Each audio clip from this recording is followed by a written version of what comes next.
Now imagine going to the driving range, teeing up the ball, and hitting the ball so hard with your driver that you end up cracking the golf ball. Not once, but multiple times during your range session. Now, I'm great at imagining things. I am.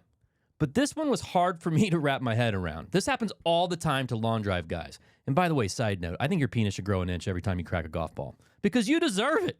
I mean, I've hit some amazing golf shots and some bombs, but I have never come close to cracking a golf ball. When I saw Kyle Berkshire's video late last year of him smashing the world's longest drive at 579 yards, I was intrigued by not only him and his beautiful hair, but the long drive scene in general. And what's crazy to me is his ball speed was 233. The fastest ball speed on the PGA Tour is Cam Champ, and that's around 180, like the high 180s. It's like a 45 mile an hour difference. 230 mile per hour ball speed is not something that even thought was possible a few years ago. Like in August 2022, Berkshire says on an Instagram post that showcased a video of him breaking 236, a world record at the time. This is one of my proudest moments of all time. I've been working my tail off for the last 3 years to scratch and claw my way from 230 mile per hour to the next speed benchmark of 235 miles per hour. Now in October, this past year, October 2023, he would set another world record of 241 miles per hour ball speed. This is really the story of the 4-minute mile reincarnated. And like all other savants in their respective sport, there are really two things I see that have changed for the long drive boys. Number one, mindset. When you start believing anything is possible, it becomes possible. Something a walk-off albatross taught me, and I bring it up all the time. These guys give me shit for it, but that's what it taught me. Now, the other is training. Now, in today's world, data-driven insights, it's possible now to train so specifically that you can target precise points in the swing to drastically increase your swing speed, which ultimately reflects ball speed. In today's episode, I'm so excited to share the story of two competitors who may have a jump on all the major swing aid brands with their new speed training aid called Speed Toad. And what makes them immediately credible? Other than them both being successful at competing on the long drive professional tour, one of them just recorded an incredible 240 mile per hour ball speed on social. And he's probably one of like 2 or 3 people on the planet to do it. And the other recorded a drive of over 433 yards in competition last year. Now, let me bring you back to that original question. Can you imagine cracking multiple golf balls in an average range session? This is a common thing for these boys. Common problem. Bryce and Sam from Speed Toad shared their long drive journeys on this week's episode of Did I Tell You About My Albatross? Did I tell you about my albatross? Hey, yo, here we go. Come on. Welcome to another episode of Did I Tell You About My Albatross? I'm your host, Albie. This is the golf podcast for honest degenerates. It's like teaming up with your favorite foursome every week and diving into the best stories in and around golf. You guys ready to tee off? Let's go!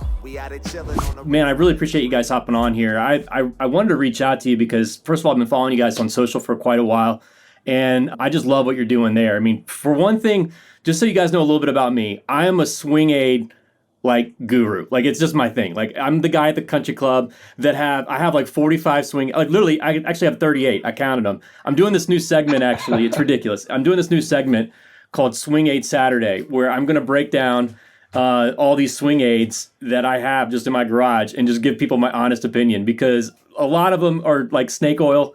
And then every now and then you'll find a really good one that works. And I got to tell you, man, I got yours in the mail probably about a week and a half ago. And I've only had a chance to use it twice, but I love it. I think it could really improve things. So Awesome. I'm going to pick your brain a little bit about that, but let's just start with some introductions, man. If you don't mind just introducing yourself, I think that'd be great. So yeah, Bryce Mooney, Sam and I both live in the Nashville area. I'm just outside in Franklin, Tennessee. And I played baseball growing up as a lot of long drivers did.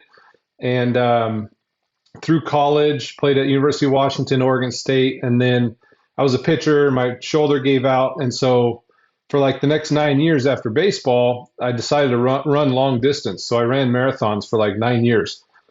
Totally random. I never ran long distance before that. They'd make the pitchers run a mile, and it was death to me. I ran marathons for 9 years, and then kind of got tired of it and figured I'd take up long drive, and that's kind of how I got in the sport almost 2 years ago now. That's crazy, man. I'm a little bit less crazy than running marathons. So my name is Sam.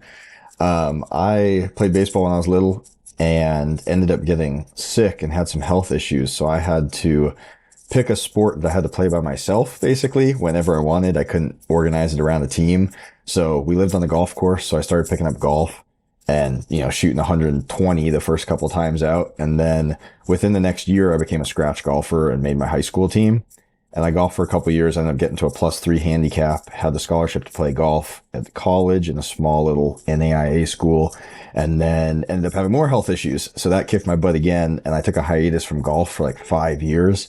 I just started picking up a club again about 2 years ago now, and immediately got back in the long drive. I was hitting the ball pretty far in high school. And so that always piqued my interest because I got kind of bored hitting 4 irons off every tee and then, hit the green and you either 1-putt or 2-putt, and it got very repetitive. So I started getting into the habit of trying to drive every green like most long drivers do. And so when I came back into golf, I was like, I knew exactly where I needed to be. This is fascinating to me, man. Let me just tell you a little bit about me. So I'm down here in Tampa, and I've got 2 little ones. So I used to be a lot better at golf. Like I don't golf as often as it's still a huge passion of mine. I'm like a 4 or 5 handicap. But dude, I'd love to get your opinion on this, by the way. I have what could be one of the greatest no, this is going to sound really arrogant and cocky, and I don't mean for it to be. It's just a lucky shot. I get it. But dude, it could be possibly one of the luckiest shots of all time. So let me paint a picture here for you. 2020, member, my buddy and I, 2-day tournament. We get up to the 18th tee, par 5. We finish on this hole called Pine 1 at our club, and I hit a good drive, which was surprising because I was all over the place that whole entire weekend. But a good drive, goes in the fairway. I was like 240-ish, 247 out, and I hit a 3-wood. It goes in. That's not even the crazy part. We go in and we turn our scorecard in, and we find out, like, we didn't have live scoring or anything, but we find out that going into that hole, we were 3 shots back from the lead. So with that 3-wood albatross walk-off, we ended up tying for the win in the tournament. So, like, that's my claim to fame in golf. Like, I'm not, like, but... That's insane. It's crazy. Dude, I thought I was going to be famous. Like, I thought right away, like, Scott Van Pelt's going to be interviewing me. Like, I thought I'm going to be on, like, I thought I'm going to be doing, like, I didn't know if I was fouling. Like, I was going to have to choose. Like, none of that happened. Like, no one cares, dude. No one cares about my golf shot, right? So, like, I'm like, all right, everyone's so sick of me talking about it. I'm going to start a podcast and tell the entire world about it until I do get interviewed by Scott Van Pelt or until I do get, like, my name out there. But I guess my point of describing all of that is like, that's my connection with golf. Like, basically this whole podcast and everything is about like how anything's possible. Like, it literally changed things. Like, for me, I'm actually a sales guy. That's what I do for a living. I work for a large tech company, and I'm in outside sales. But for me, I've lived my entire life differently now because I feel like anything truly is possible. And so I love like having stories like you guys. Like, everyone wants to be able to hit the ball farther. Like, that's just like, it's so funny because I feel like even when I'm driving the ball really well, if I just focus on like my short game and like chipping and putting, that would be a much better approach. But like for you guys, I mean, it is such a huge advantage to be able to drive it and then drive it consistently like farther. Like, at what point did you guys realize like, oh wait, like I could actually do something like from a long drive perspective? Your story is like the epitome of why we play golf, because it's that one shot. It's the one shot that keeps you coming back. And whether it's a good drive or an albatross, that's Thanks, awesome. man. Thank you. No, Sam, go ahead. That's exactly. I just read a story online, and it was a woman's like second time playing golf with her husband, who's been playing for 20 years, and she gets a 999 and then 115 yards. She hits a hole-in-one with a driver on a par 3, and then goes 999. And that was the shot that probably kept her coming. Of course, back. That's great. Wow. So for me, again, I hit it a long way in high school, so it always piqued my interest to be like, oh, I wonder if I can do a long drive event. So me and my dad drove out. We lived in Arizona at the time. We drove out to California for a local qualifier event, and I got to hit in this local qualifier and ended up going 393, and I needed like 398 in that set to end up advancing to the regional qualifier. And I was like, I can do this. I'm 17. I absolutely can do this. And actually, it was the next month that I had my health issues kick up, and I had to stop playing golf. But that event right there was Kyle Berkshire's first event too. He was in that local qualifier. So as I'm in bed, basically bedridden for 5 years, I'm watching him live out the career that I always thought I could have. And I was always in the position of saying, you know what, like that could be me, that could have been me. And I think a bunch of people started getting tired of hearing me, except for my mom and dad, who are going, yeah, that could have been, and it will be one day. And I was like, I'm sick. I can't do, like, that's not me anymore. And they kept saying it and saying it and saying it. So finally, when I picked it back up, it was immediately like, all right, now I got to show everyone like that still can be me. Oh, that's awesome, man. How's your health right now? A lot better. I'm still dealing with stuff kind of continually. It'll be a battle for a while. So I have Lyme disease. I also had a traumatic brain injury. So that's kind of a battle that might never go away. But I have my good times, I have my bad times. But luckily, by the grace of God, I am in a position where I can train the majority of the time. Oh, man. What a great story. Well, I mean, you know, it's just, dude, kudos to you, man. I think you're doing it. Like, I sincerely believe that, like, I mean, truly anything is possible, man. You just have to believe it. And you almost, like, for me at least, like in almost all aspects of my life, I've had to almost fake it until I made it. And then it just sort of happens. Like you just sort of like play the role and then it just, I don't know how to describe it, but anyway, man, well, thanks for sharing that. That's really interesting. Don't let Sam cut himself short. All while going through all that adversity, he just finished his doctorate this year and is now a doctor. So wow, congrats, dude. Wow, that's amazing. Yeah, I was a little study bug. So when I was home in bed, not doing anything, I ended up taking my bachelor's and master's concurrently, and then a second master's concurrently with a PhD and doctorate. So I was having 36 course hours per semester, taking like quadruple loads, and just that's all I was doing, 12 hours a day, just to try to make it. What was your major? What was it again? So I got a bachelor's in business, I have a master's in exercise science, and I have a doctorate in natural medicine. So my actual career is helping people go through what I went through, because I have a lot of the book knowledge mixed with real life experience. So I help a lot of people in that aspect. And then obviously the exercise science, I also have a lot of strength and conditioning certifications and sports nutrition and things like that. So I get to use that in my actual life of long drive and developing products like the Speed Toad. Well, I want to get into that. I mean, Bryce, I didn't mean to cut you off too. Were you going to say something before that? No, just throw Sam the kudos, and then how him and I met real quick. So I finished my last marathon in December of 21 in Memphis. And in January, my golfing buddies, just like you, my Friday group was telling me, Bryce, you got to see how far you can hit it. You got to see how far you can hit it. And so I ran the marathon in December, and then like 2 weeks later, my back is still just absolutely wrecked. And I get on my club's TrackMan, and I put up like 185 ball speed, I think. And I was like, well, that's not fancy, but that's pretty good for like the condition of my body right now. I just ran 26 miles. So then I was like, well, let's see what I can do. This was in 2022, so last year. And so I get my we'll talk speed training aids. I get my light speed stick up to like 145 or 46, something like that. I was like, you know what? I should give this a go. And I create a little Instagram, which is now my Instagram. And like, I'm talking my third post. I, put location Franklin, Tennessee, like second or third post. Sam messages me, hey, are you near Nashville? You're in Franklin? I was like, yeah. He's like, you want to come over and hit in my garage? I was like, yeah, sure. Why not? Oh, wow. And so that was like last July. And so ever since then, a year and a half, like every single Monday and sometimes, a Friday, we'll hit together. We train. It's been like a year and a half. It's pretty crazy. Forgive my ignorance here on the long drive stuff. And by the way, you guys have a great like training, series that goes along with the aid, which we'll get into here in just a second. But I think like, how would someone like just get into it? Like, is there a specific type of coach or a specific type of instructor that you'd go to separate? That would be, because I go to a regular PGA, professional. So there are a lot of different aspects of long drive. I mean, we were just talking, actually, we built the ball speed pyramid and the distance pyramid, which is if you want to hit the ball further, it starts by you got to have the right spin, you got to have the right angle of attack, you got to launch it correctly. But past that, you can't really obtain more distance. The next step is you need to gain ball speed because that's how the ball ends up going further. And from that, to gain ball speed, you just have to hit it in the center of the face. Once you're tapped there, what comes next, which is club speed.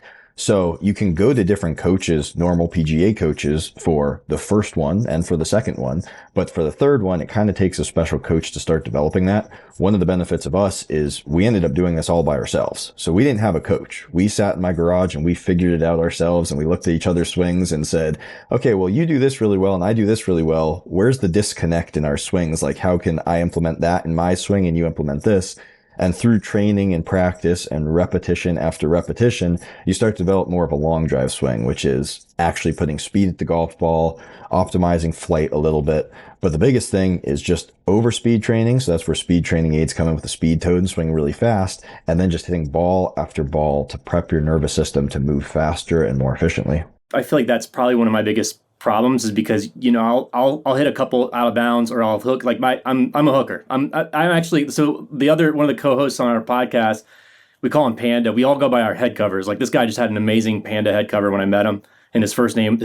I was wondering how that Panda came up. Yeah. So, dude, his first name's really Lakin, and I'm like, I'm never gonna remember that. I'm just gonna call you Panda from now on. So of course I'm Albie, because I got an albatross, and then my other buddy's, his name's Shepherd or Koala. We bounce around him. But anyway, but my point is like, he's a PGA teaching pro, and so, you know, he's been working with me for, you know, a couple of years now, and I mean, really good. He's actually, I've seen a lot of instructors. He's actually really one of the better ones. But, you know, for me, I guess my point is, like, he's got me as like a reformed hooker now, but I'll still snipe a couple occasionally out of bounds. And when that happens, what I'll naturally do is then I will try to almost ease up, or almost be timid and don't like swing at the ball, almost steer it, which is even worse. Like, I feel like that just gets me, you know, it just gets the ball going even crazier. So I love what you're saying there, man. You just have to be aggressive and kind of swing at it, get the speed, and like really be aggressive towards the ball, which, I don't know, man. We'll see. Hopefully your A can help me get there. Okay, so you guys met. You guys are training together. So, I mean, that's cool on a couple fronts. One, I mean, one thing that just comes to mind immediately is like, you don't really hear of too many like competitive. I mean, you guys are technically kind of competing against one another in a lot of ways. I mean, it's kind of cool that you guys are actually training with each other. So, I mean, that's kind of cool in its own right. How does that work?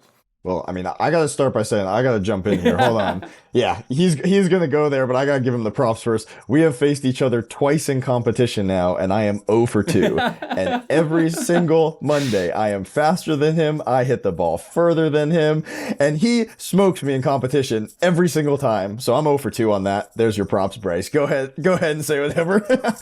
Sam's got me by he's the second man to ever eclipse 240 ball speed.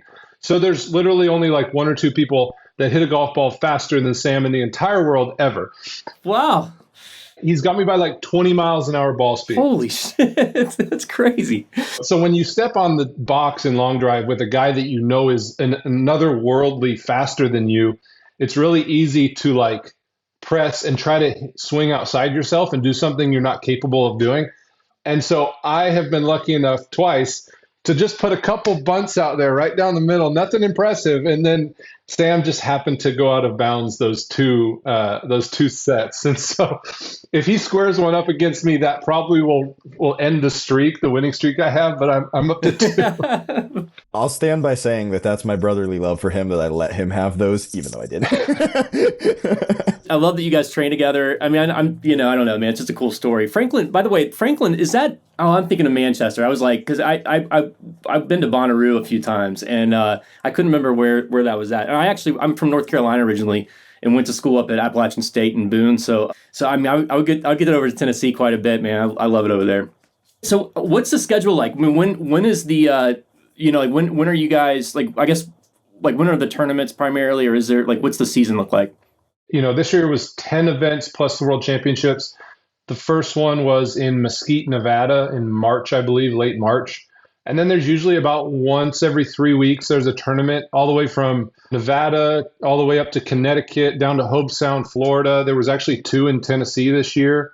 And then the World Championships was in Atlanta this year at Bobby Jones Golf Course in I think that was mid-October. So it's a good, 7-month season where it's about, on average, I'd say every 3 weeks there's a tournament. That's cool, man. Tell me a little bit about how you guys decided to develop Speed Toad, and maybe if you can just tell the millions of viewers out there that's going to be watching this thing, tell them a little bit about it, man. Like, how'd you guys come up with it, and tell us the story.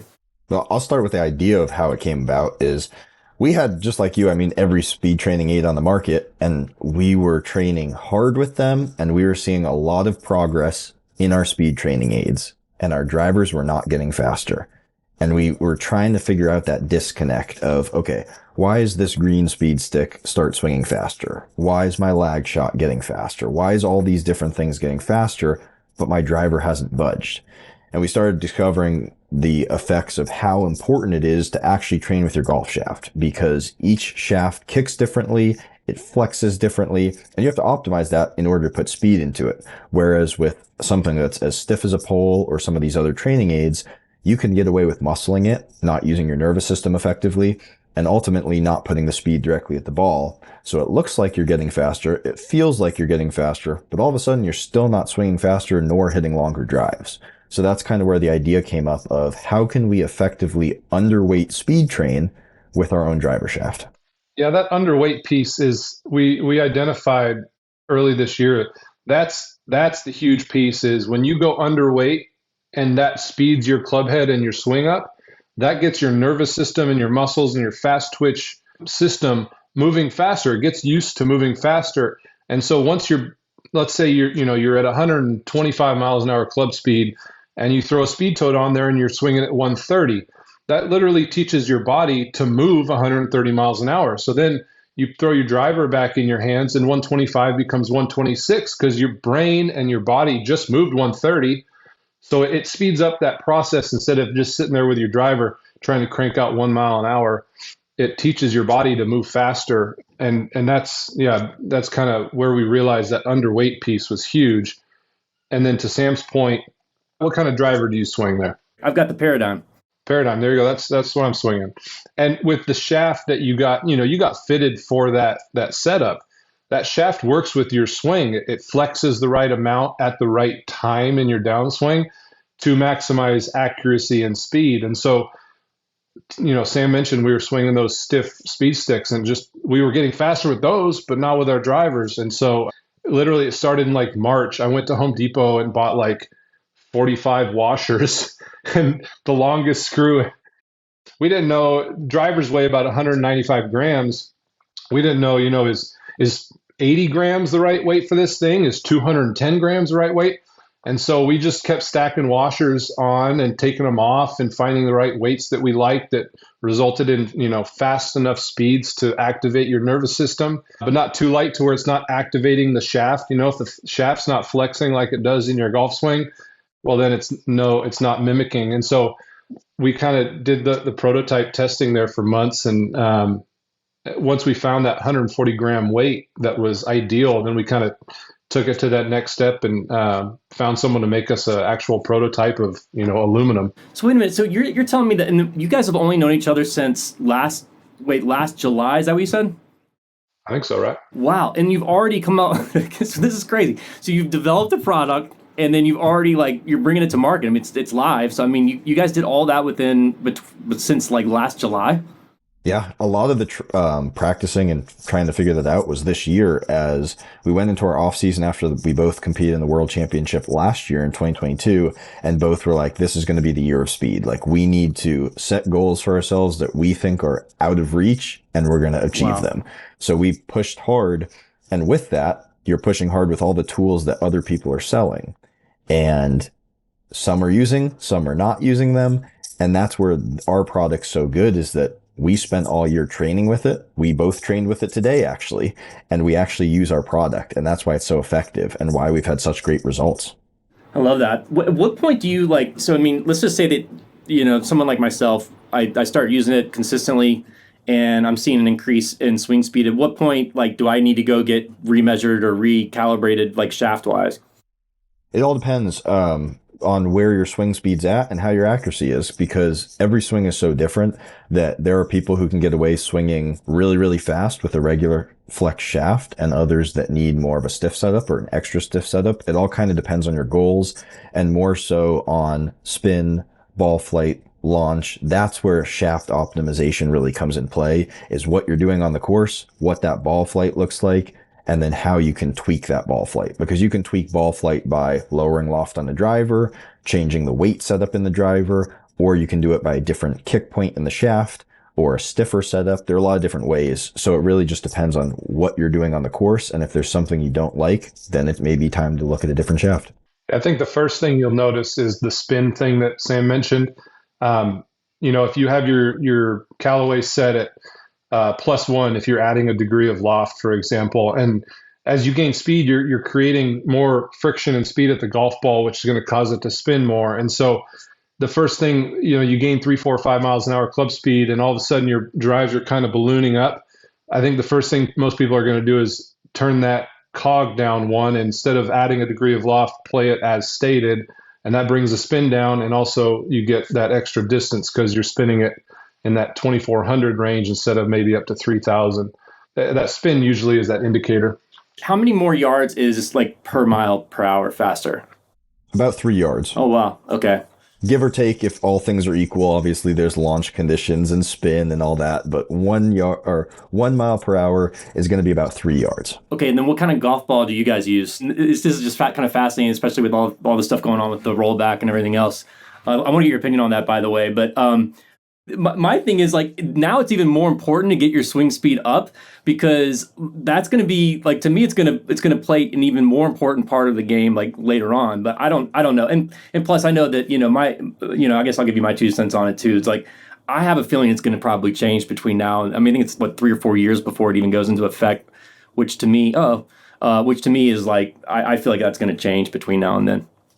The PGA, didn't the tour already come out saying we don't support this? So yeah, I got to think there's changes between now and then. But to your point, for anyone that's an average or below average driver distance-wise of the golf ball, it will be that much more imperative that they go gain another 3 to 5 miles an hour club speed to make up the gap, if not get any faster. And, Sam mentioning 3 yards per mile an hour, to someone who's never speed trained, or even someone who's using speed sticks because the speed gain is lost in translation to the driver, gaining 5 miles an hour of club speed with the speed toad is extremely doable, and in a relatively short time frame too, which 5 miles an hour, that's 15 yards on your drive. That's one less club into the green. Yeah, no, it's a huge difference. Yeah. Do all the guys in these competitions, do they all use the same golf ball, or do they do, So in competition right now, we're using the Bridgestone E9s, and there are buckets of balls that sit there on the tee box, and you hit a specific color for whatever slot you're in, so that when you're hitting at the same time, they know exactly what ball you hit.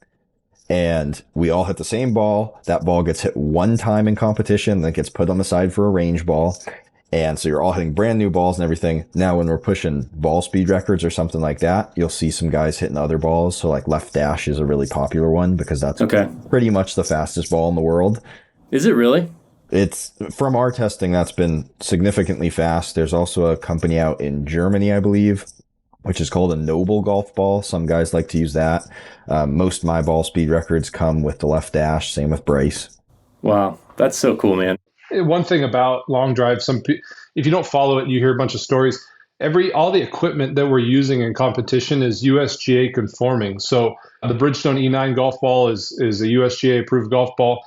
Every club, we go register before every tournament. The clubs have to get measured and approved. They're 48 inches or shorter, which is the USGA max. And so every club head, shaft, ball we're playing is USGA spec. So it's not like some crazy, bananas equipment producing distances that are, upwards of 500 yards. Has that always been the case with the long, like as far as the shafts go? I always thought that they were like longer shafts, or was that like a newer thing where they made them more conform to the standards, or has that always been the case?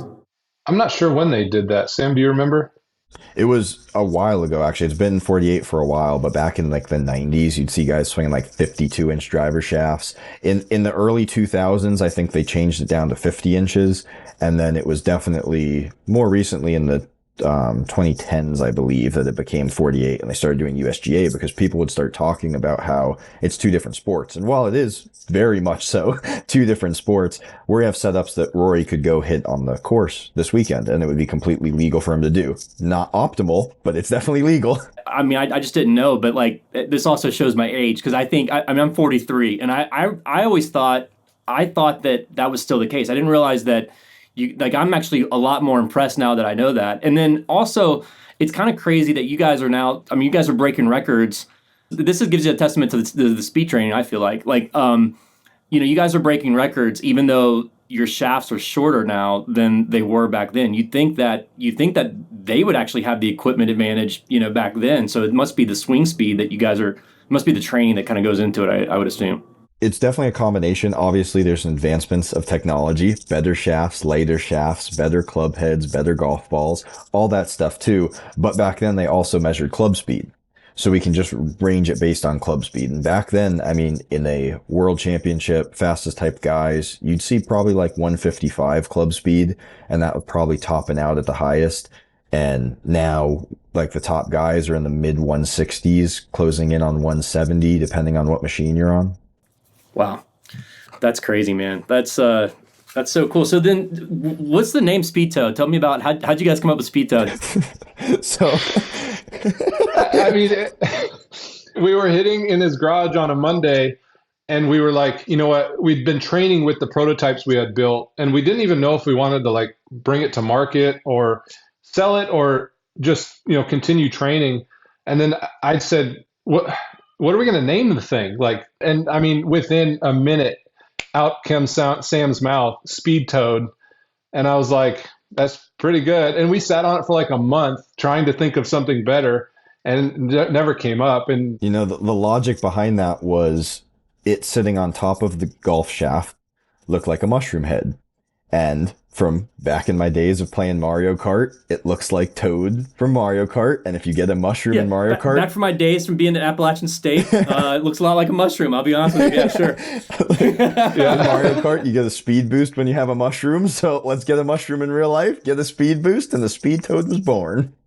Love it. That's cool, man. We're not super serious guys, so we kind of we like to keep it fun and light, and it kind of matched that.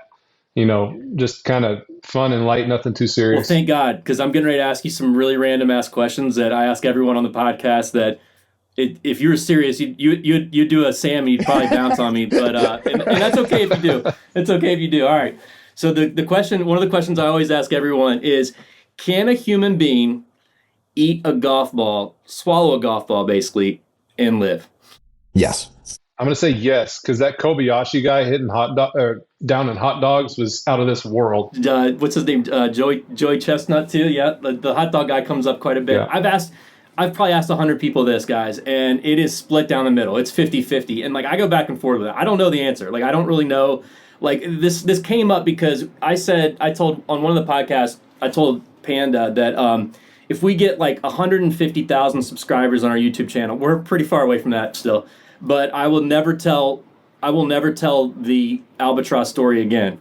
And he was like, bullshit, man. If you're playing Pine One with a bunch of jabronis who are terrible at golf, and one of them hits makes a birdie, it's like, oh my God, it's the most amazing shot in this hole ever. You're telling me you're not going to tell them about your albatross? I'm like, no, I won't. And all right, well, you're going to have to do something. And he came up with eat a golf ball. So that's that. Yeah. Anyway, so that's.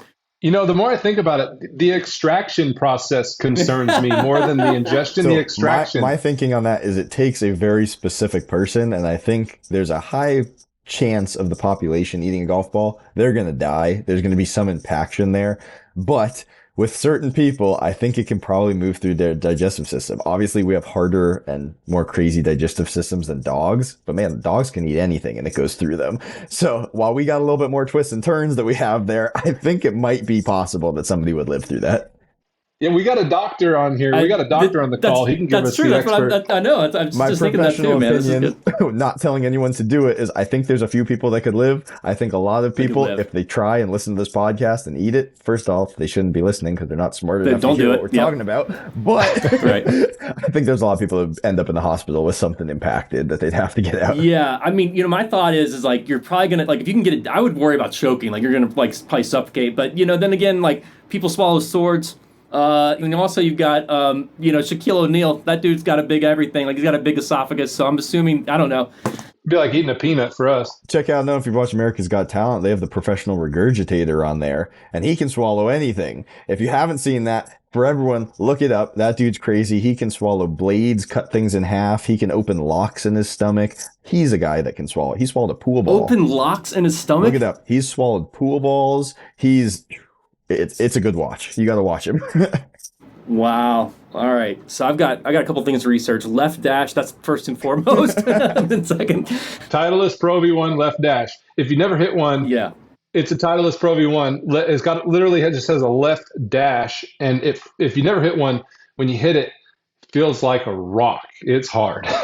So Bryce, it's funny you said that because I didn't know if it was the same thing, but my buddy I was playing with the other day, I don't play with him very often, but good guy. Shout out to you, Cleet. But anyway, he basically was like, oh no, he gave me like a couple Pro V1s, and he said, here man, I only play left dashes. And I'm like, oh, but it's a Pro V1. He's like, yeah, but then he showed me the left dash. I had never seen it before, and the way he described it was like, it's kind of in between like a Pro V1 and a Pro V1X, but I don't know if that's true or not, but no. Not according to me. I think it's definitely harder than a Pro V1X, so it goes like Pro V1, Pro V1X, then Pro V1 left dash. It is harder, it spins less, it has a lower ball flight, and that's why guys like us who swing super fast want to hit it, because it's not going to spin a whole bunch. But your approach shot, like your 8-iron into a green on a par 4, you're going to get another like 7 yards. I played with him on the course just because winter golf, it's like I don't care what golf ball. And yeah, you almost have to club down a little bit because it's so low spinning that you'll get another 7-8 yards of carry out of those irons. Everybody's going to think we're rolling in it because you don't care what club or what ball you hit on the course in winter and you're hitting left dashes. It's because after we hit them for true. PRs, well, we have a bunch of extras. After we beat them up, that's right. After we beat them up in the garage, I take them out on the course and play with them until they crack. Your balls crack? Oh, yeah. Yeah. We probably broke 4 or 5 today training alone. No way. Seriously? Absolutely. I think. Holy shit, man. I don't think I've ever broken a golf ball ever. I have a bucket in my garage of balls that we've just kept that we've broken, and I got to get rid of it because it overflowed. But I mean, we probably have 150 in there that we broke training the last year. Dude, that is crazy to me. I would have never thought that. I mean, I didn't know that was a thing.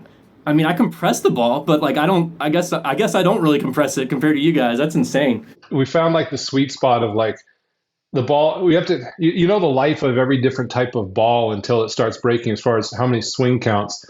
And I mean, if we use some balls, we'd go broke training for this sport because we break them all, you know, so often. Wow, that's crazy, man. All right, my other random. This is even more random. I'm just kind of curious on what you guys seem like good dudes, so I'd love to hear your opinion on this. So are there more, especially you, Doc, are there more legs or eyes in the world? Are there more legs or eyes in the world? Now, this could be any being. Whenever I say that, everyone's like, any being? No, I don't mean any being. I mean any being, anything that's alive. So we're including fish, we're including all of it. Are there more eyes or legs in the world? I'm going legs right off the bat. I think I'm feeling strong about that, just between, especially if we're counting animals. Animals have a lot of legs, and there's a lot less animals that have more than one eye, albeit if we're talking spiders and stuff. That's where it becomes a little bit interesting. But every spider also has a bunch of legs. So I'm going to say legs outweigh that. Immediately I started talking about amputees and people with one eye and things like that. But I think we need to go into the animal kingdom for the answer to this one. What do you think, Bryce? Yeah. Insects too. I think the answer is in the ocean. That's a lot of eyeballs with no legs. That's kind of where I'm at.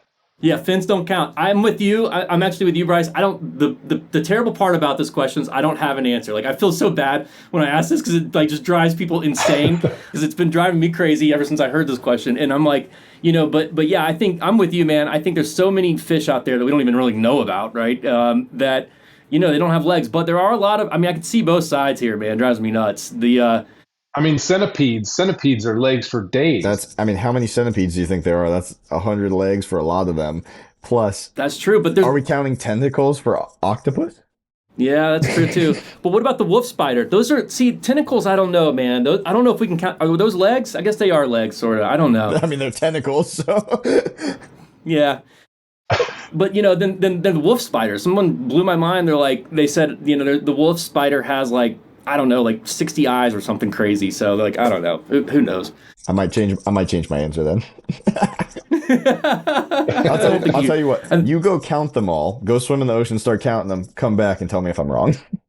All right, deal. All right, I'm on it. I really do appreciate you guys hopping on here. And let me just let me just kind of share with you guys how. So I'll get this thing edited, and then I'll shoot it over to you guys, and if you don't mind sharing on your social, and then vice versa, and then whatever I can do to help, man. Like I'm definitely gonna be doing these Swing 8 Saturdays coming up here, so I'll definitely do a review and I'll shoot it over to you. And like I said, man, I've loved it so far. So I love the approach that you guys have.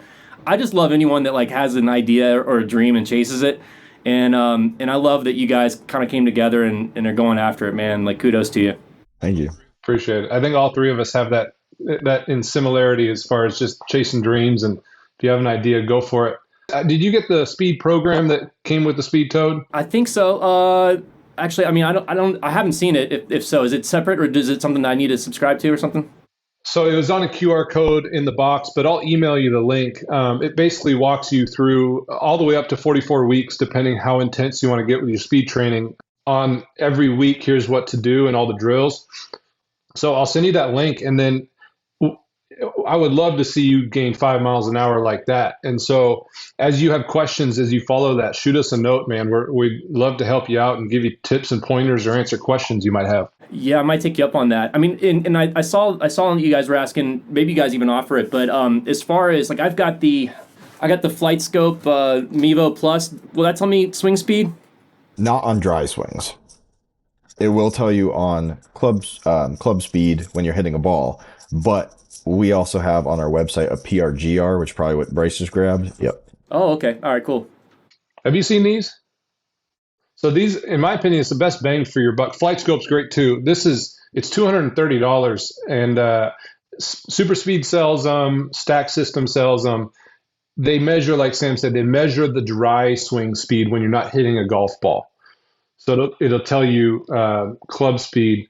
And in my opinion, for anyone, so you see right there, it's the best bang for your buck for a launch monitor. It reads club speed, ball speed, smash factor, and then estimates total distance.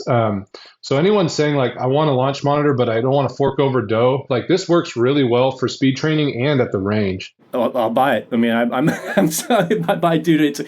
I'm the easiest selling this stuff because I'm just like, yep, I need it. That's what I need right there. Buy it off thespeedtoad.com. Exactly. I will for sure, man. I will for sure. Well, all right, boys. Well, thanks again. Are you guys coming to the PGA show or no? You are? Oh, cool. Speed Toad will be at the PGA show. All right, man, cool. Well, let's get Speed Toad hooked up with Dit Yama. And then we actually just had this guy, Brandon, on the podcast last week. He was, you've probably seen him on social. This guy's trying to basically play Augusta. Like have you seen him? He's playing. Yep, I've seen that. Yep, talking to everybody trying to play Augusta. Yes. So we had him on the podcast. And anyway, he's going to be down there too. So I mean, he's got a great following and stuff too, man. So and you're going to be there? I'm going to be there. Yeah, we don't have like a booth or anything, but we're going to go and network and hook up with some people. So yeah, definitely. I mean, we live in Tampa, so we're pretty close by, but we're going to be spending the whole week there. So definitely when we get closer to it, let's definitely stay in touch and maybe we can meet up. I don't know if you guys are going to be golfing while you're down, but let us know. Absolutely. Cool. All right. Well, thanks guys. Appreciate it. Have a great night. Take care. Thanks for coming on. Thank you. All right, man. We'll be in touch. See ya. Did I tell you about my albatross? Thanks for tuning in, everyone. Don't miss out on our upcoming golf giveaways and experiences. They're exclusive to our subscribers, and all you got to do is subscribe. And until next time, golf's easy. Think fairways and greens. Here we go. Come on. Did I tell you about my albatross?